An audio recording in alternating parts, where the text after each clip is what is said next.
All right, so here's 4.6, numbers 1 through 14. Again, we're going to use the shortcut since our lead coefficient in all of these is going to be 1.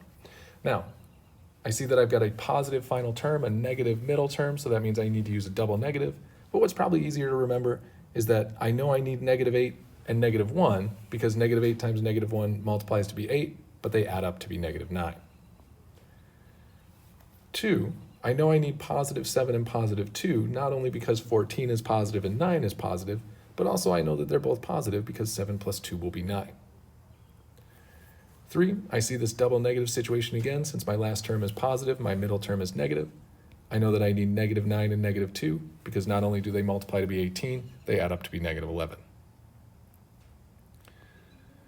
Number 4, another double negative situation. -9 times -1 is 9. -9 plus -9 plus -1 is -10. Now I need two positives because my middle term is positive, my final term is positive, and I know that 2 and 10 are the correct values because they multiply to be 20, add up to be 12.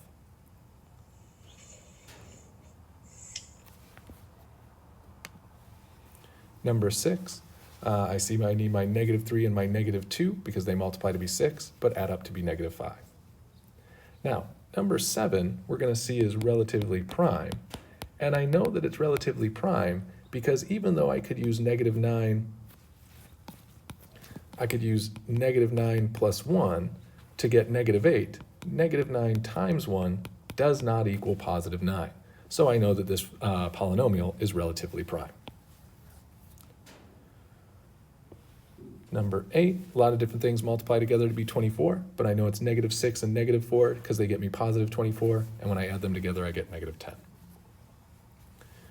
Number 9, several things are going to multiply to be 36, but I know I need -18 and -2 because they multiply to 36, but then add up to -20.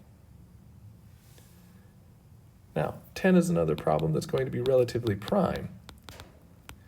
And this one should be even a little bit more obvious because there aren't any multiples of 12 that even come close to adding up to -9, so I know that number 10 is not factorable. Number 11, now I see a negative final term, a positive middle term, so I know one of my values needs to be negative, one of my values needs to be positive. In this case, I use -3 and 4 because not only do they multiply to -12, but they add up to be 1. Similar in number 12, I know I need -3 and +5 because -3 times 5 gets me -15, but -3 plus 5 gets me +2. Similar in 13, I know that I need my -7 and my +5 because not only do they multiply to be -35, they add up to be -2. And finally, I know that I need a -9 and a +3 so that they multiply to be -27, but add up to be -6. All right, hope this helps. We're going to spend some more time on factoring in class. Ask any questions if you have any.